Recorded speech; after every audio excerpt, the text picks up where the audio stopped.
Welcome to Sandhills Golf Weekly. I'm Michael Dann. And I'm Rich Rushforth. We are here at the Carolina Club outside Whispering Pines near the airport. And Rich, something very important is going to happen here in a few weeks. It happens once a year. It's the Moore County Amateur Championship. Justin Bodie is the committee president, and we'll be talking with him about some of the format changes for this year's event. We'll also discuss putters, comparing old technology with new. And speaking of putting, the next time you're on the putting green, we'll help you read those greens a little better. And if you're in the bunker in your next round of golf, you'll want to know what to do if there's some rocks in there with you. Sounds like we'll be spending a lot of time around the greens, Rich, but let's pause for a moment and show up at the first tee. Hi, I'm Pat McGowan, Director of Instruction here at Pine Needles. Did you know that Annie Oakley is alleged to have taught as many as 10,000 women to shoot at the Piners Gun Club, which is now called Village Acres? For over 75 years, First Savings Bank of Moore County has built its reputation as a community bank, one relationship at a time. A full-service bank. At First Savings Bank, we pride ourselves on our quick response loan approvals and our one-to-one personal attention. We're here to help make your financial dreams a reality. For over 75 years, we're your community bank. First Savings Bank of Moore County. Big enough to serve you, small enough to care. My hand was small, I ain't home, but there's my toy.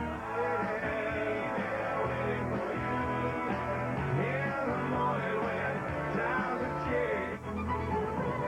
See, I can give you everything you need. And the rain, but the spell is right. Spread the word. It's Soft Rock Favorites on Star 102.5. At the Clothes Horse, you'll find spring fashions with a flair. They have the latest styles in missy and petite sizes from Michael Simon, Tommy Bahama, City Girl, and so many others. The Clothes Horse also carries a wide array of shoes, handbags, and even sterling silver jewelry and accessories. So visit the Clothes Horse, located at the Fresh Market Shopping Center in Southern Pines. The Clothes Horse, where you'll find spring fashions with a flair.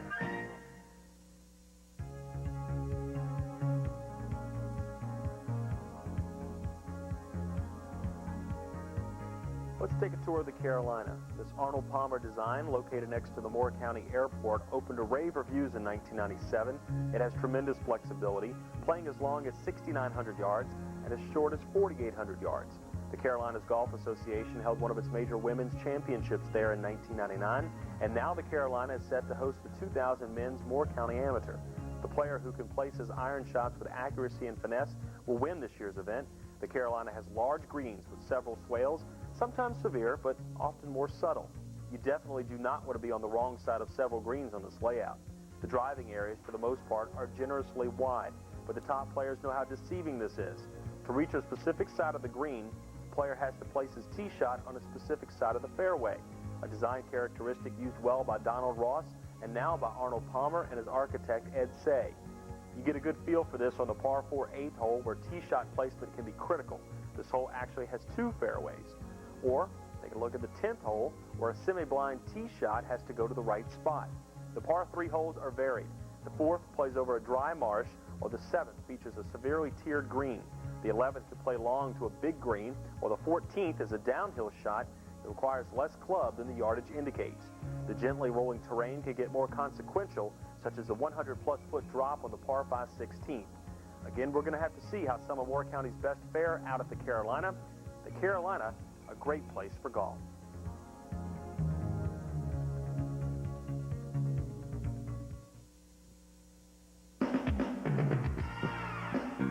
I'm here with Justin Bodie, and we're going to talk a little bit about the Moore County Amateur Championship, which is coming up soon.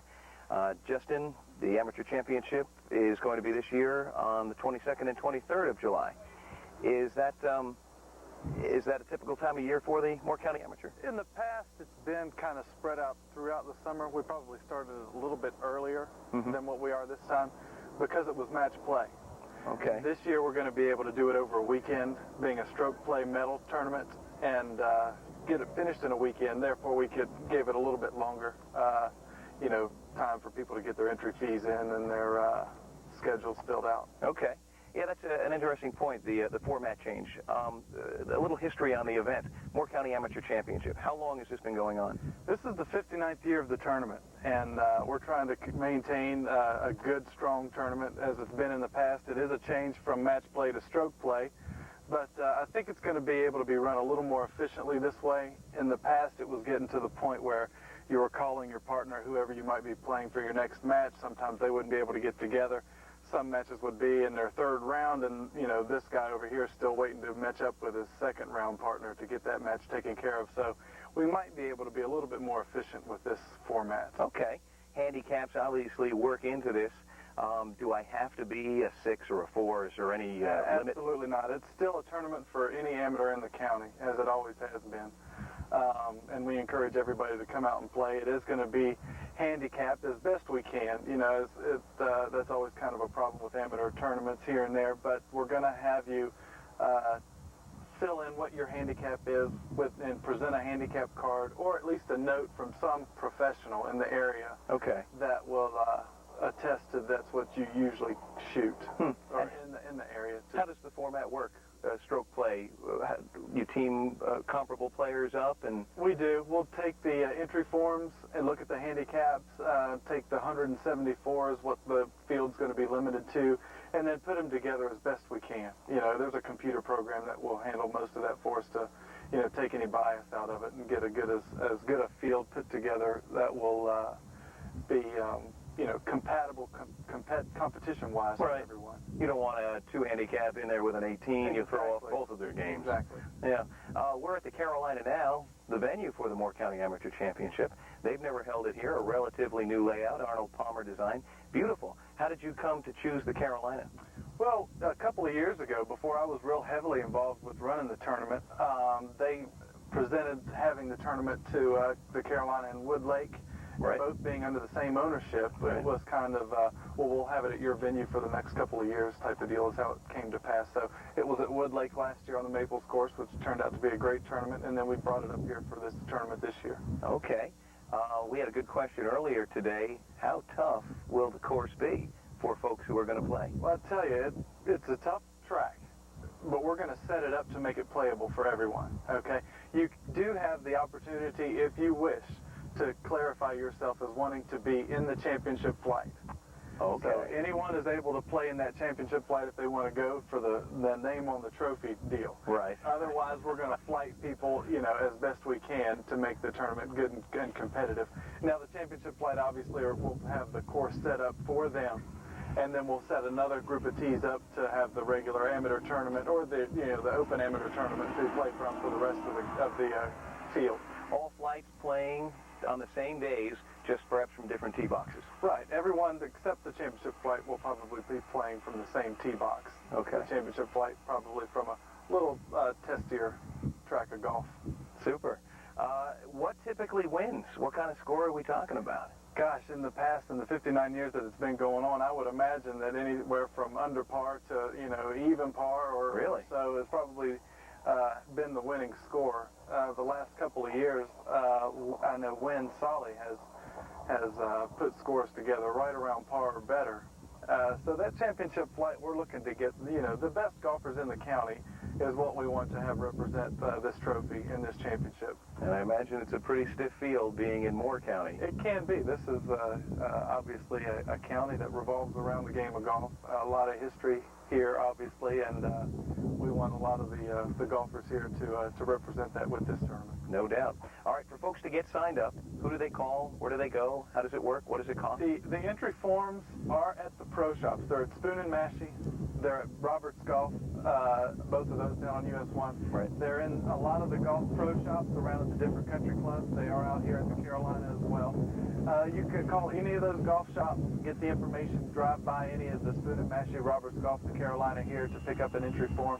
The fee is $50. Okay. And an interesting note is that the entry forms are due in by July 10th. Oh, we have a deadline. We do have a deadline because we're going to need to get the field together and get the course set up to see, you know, who's playing from where. Well, folks are running out of time. Better hurry up and do that. That's it. So pay attention to that deadline on July 10th and be aware of that. Get those forms filled out. Get them sent in. There's a post office box that you mail it into. And drop by one of those three places. Give the Carolina a call. Any of those two places a call. Okay. Good. Justin Bodie, we appreciate it. Well, my the tournament chairperson for the Moore County Amateur Championship, which is coming up on July 22nd and 23rd, right here at the Carolina. For Justin Bodie, I'm Rich Rushforth. We'll see you there. Did you know Pinehurst #1 was the first golf course in Moore County? You'll always leave with a smiley face. We're the happy buying place. Bill Smith Ford, it's a fact. Our customers keep on coming back. At Bill Smith Ford Lincoln Mercury, we want to be your car dealer for life. So when thinking about the purchase of a new pre-owned service or body shop repair, come see Bill Smith Ford Lincoln Mercury in Southern Pines, your car dealer for life. You'll always leave with a smiley face.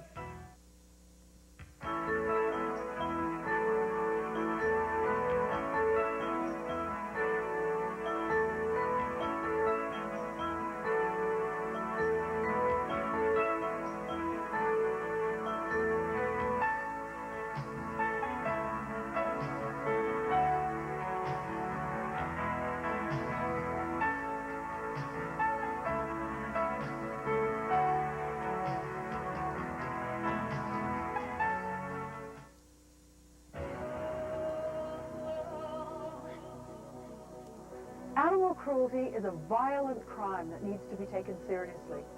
The Humane Society of the United States urges you to support laws to end animal cruelty in your state. Every day, someone who is abusing animals is probably also abusing humans. Make the connection. Animal cruelty hurts everyone.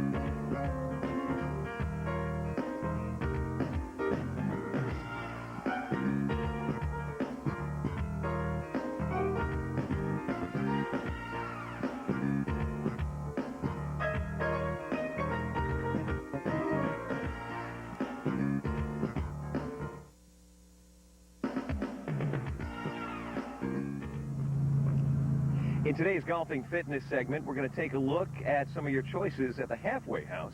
As you make the turn in your round of golf, some do's and don'ts when you're considering what to eat. Dr. Felicia Rocky with me, a registered dietitian and nutritionist. Welcome. Thank you. What should people think about when they're at the halfway house?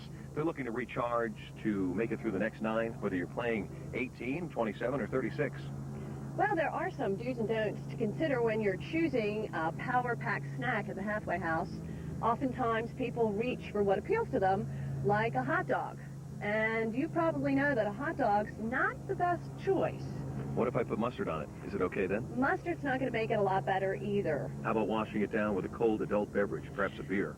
Alcohol is probably not the best thing to have, especially when it gets hot and humid. Alcohol can dehydrate you pretty quickly. I think I might skip the hot dog and the alcohol and reach for something with a little bit more energy instead. Such as? Well, pretzels are a good choice. If all else fails, a handful of peanuts aren't too bad. Water for sure. Make sure you drink plenty of fluids. When the sun gets hot and it's really humid outside, dehydration is really a problem for a lot of golfers. You'll find you play your back 9 almost as good as the front 9 if you eat the right foods. All right. We're at the halfway house on Pinehurst #5 and Pinehurst #3. And we're going to take a look at a few of the choices that some of the golfers are making for a halfway snack today. We've come across a couple of golfers who have a pretty typical halfway house pick-me-up. Bill and Rich Edmonds from Pennsylvania. Hey, fellas. How you doing? Good. You ready for a little recharge here at the halfway house? Sure, just get our energy going a little bit to go out and golf the second half. Is this fairly typical of what you would eat halfway through a round of golf? Sure. Okay. Now, what do we have here? We got a Kit Kat, a couple of Oreo brownies. Or some snack wells and, a couple lemonades. A couple of lemonades and a Sara Lee's pastry. Looks good. I bet it tastes good. Dr. Rocky? Well, I have to step in here and say maybe that's not exactly what I would call a power snack. There's some good things there, though. The snack wells are going to give you some long-term energy for that back nine. The Oreos, well, if you're really, really in a glucose dip, that means your blood sugar is really low, that might help. I would definitely skip the Kit Kat. And the cinnamon raisin pastry's gotta go. Do you guys usually drink carbonated fluids or carbonated beverages? Well, sometimes on a hot day like today, lemonade seems to go down a little nicer. Well, I'll tell you what, it's better than beer, but you might want to consider fruit juice like OJ, maybe with a little bit of water mixed in. Carbonated beverages are going to be a lot harder to absorb, and they're not going to get your fluids replaced as quickly as water or fruit juice.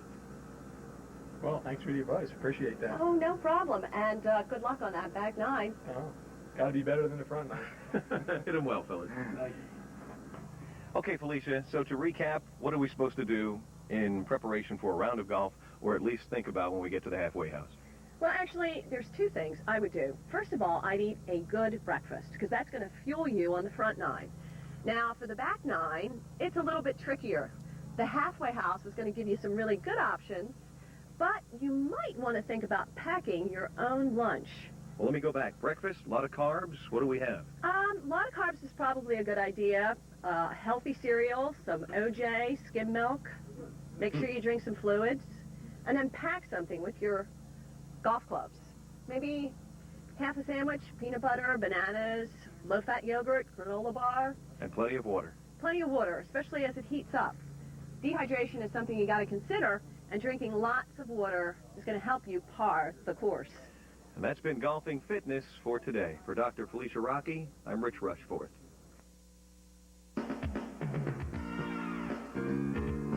Did you know, according to the Sandhills Convention and Visitors Bureau, the impact of golf on Moore County is to exceed $100 million this year? Drive into Toby Wells Pontiac Buick GMC truck and find out why your friends and neighbors are choosing us for their next purchase. We're introducing the all-new GMC Yukon XL Sport Utility. Come see the award-winning Buick Century Consumer Digest Best Buy for 3 years in a row, or drive away in the supercharged Pontiac Bonneville. For fair and courteous sales and service and top value for your trade, come see us today at Toby Wells Pontiac Buick GMC Trucks, your customer-friendly dealer at the top of the Sandhills, Southern Pines.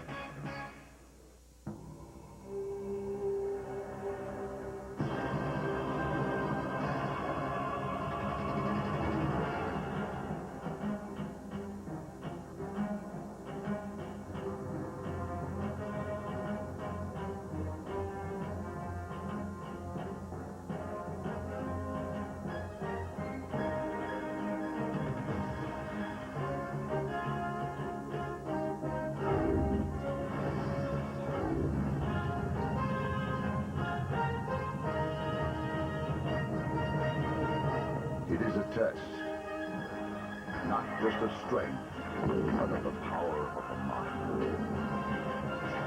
And if you complete the journey, you will be changed forever.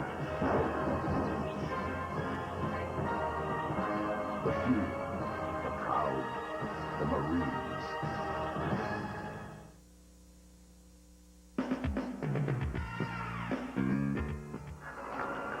We're at Roberts Golf on US 1 in Aberdeen, and I got a question for Bob Burwell. Bob, is this a scam? 20 years ago, I could buy this putter for $15, and it works perfectly well. The one in your hand costs how much? This was $225. What's the difference? Well, a lot of it, Michael, is marketing and name and just the ability of the companies to put a price on them that they think a consumer will pay. But there is a little bit of difference in the design procedures and in the actual material and the make of the putter. This putter, great old tried and true putter, still a lot of players, good tournament players who use this. This is the old Bullseye made by a Cushionet company. designed by John Reuter, who was one of the original great putter designers. And because of his design of the center shaft is a great putter to use. The center shaft means less torque on an off-center hit. Center being the sweet spot of the putter where it doesn't turn right or left. And that putter still works and works very well. We sell a lot of that putter. This one is one of the newer Scotty Cameron Titleist putters. It's called the Pro Platinum. It's the one that Tiger Woods uses, and it's the one that's been very popular.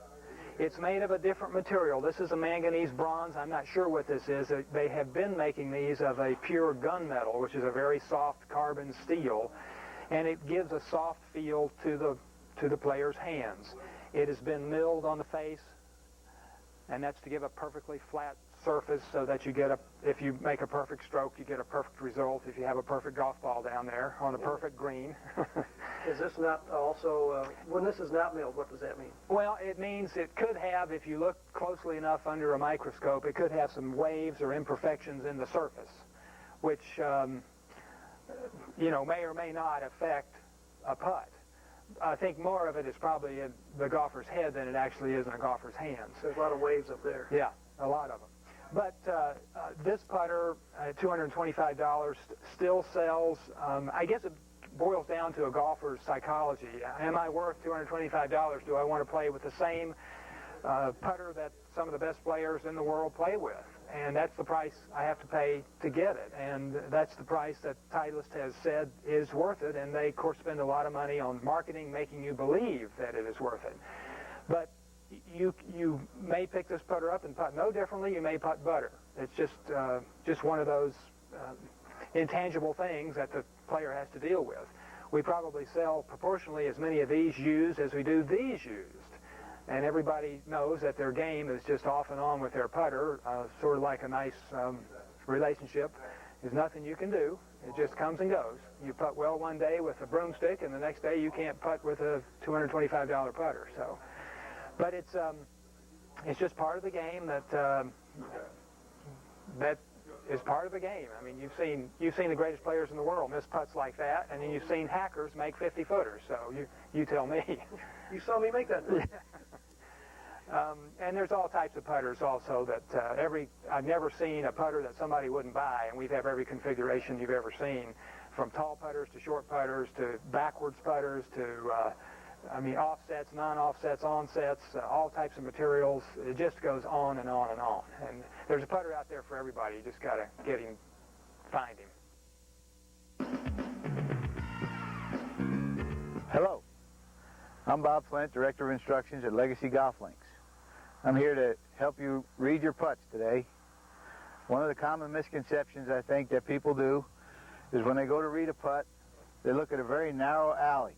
They'll get back here, they may plumb bob, they look at the hole, and most of the time they're looking 4 or 5 feet on both sides of the hole to get a read. Well, we need to take a bigger picture. The golf course architects spend a lot of time and a lot of money designing drainage for golf courses. And right back here we have some actual drains where the water's to run and drain. That's the way the water's going to flow, that's the way the ball's going to break. So when you're putting and you're on the green, don't narrow your field to a little 3 or 4 foot area to the hole. Step back and take a look at the big picture. And you may be surprised, because very often the little fine contours around the hole will give you a misread. How many times have you putted the ball up, you think it's going to go right and it goes left? Look at the big picture, look at the drainage that the architect put in there, and that'll give you the idea of which way the ball is going to break. Same way the water's going to run. We're here at the 18th hole of Legacy, and it's the ladies that come for the WAPL, Women's Amateur Public Links. If they manage to get over the water here successfully, they're going to need to know which way the putt breaks. Thank you. I'm Bob Flint, Legacy Golf Links.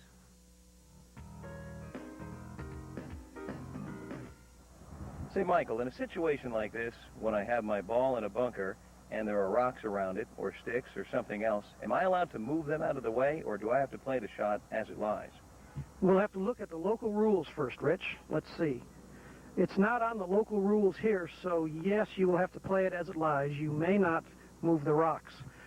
Local rules are specific. They're listed in the back of the rules of golf, And beginning this year, in the year 2000, a local rule is allowed that will let you move rocks, but that does have to be listed on the local rule sheet. There are other local rules that are also permitted, such as embedded ball through the green. For the women's amateur public links, the USGA will probably produce a 2 or 3 page local rule sheet with lots of stuff on it. But most of the time you'll see them on scorecards. But specifically today, Rich, this looks like a pretty tough shot.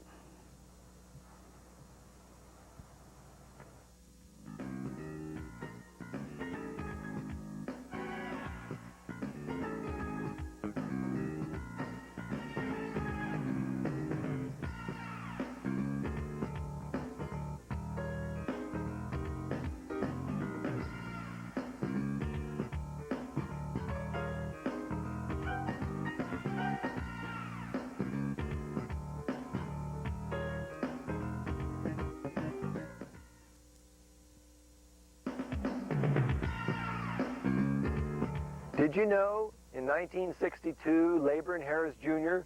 won the United States Amateur Championship right here at Pinehurst number 2? Yonder, by the racetrack. Look, what is that? Over there. Run for your lives. Come on, David. It's coming.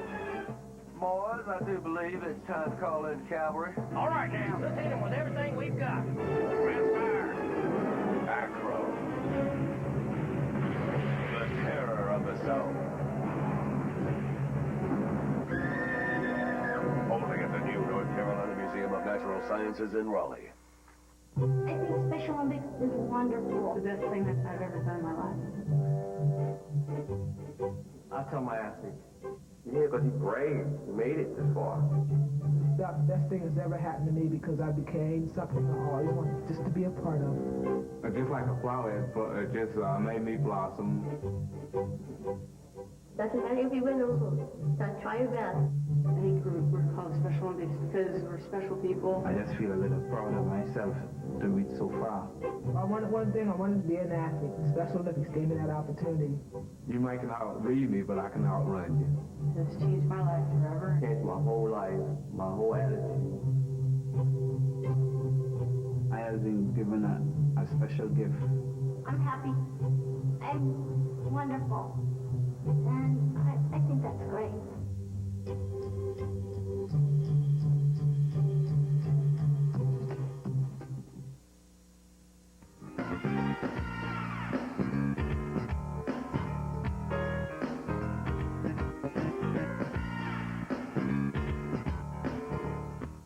Well, that's it for another edition of Sandhills Golf Weekly. I'm Michael Dann. And I'm Rich Rushforth. Thanks to Vic Aliprando and all the good folks here at the Carolina for having us out. Rich, let's go play. Let's do it.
Do you think you've mastered your golf game? You're terrific off the tee, your iron play is iron tight, and your putting is perfect.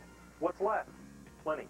And Sandhills Golf Weekly is going to bring it to you. Hosts Michael Dann and Rich Rushforth will tee it up and air it out each Saturday afternoon at 3:30 with replays Monday and Friday evenings at 8:30. They got the best in local instruction, the inside scoop on area courses, and even a little equipment advice. Catch Sandhills Golf Weekly only on WYBE TV 44, Cable Channel 3.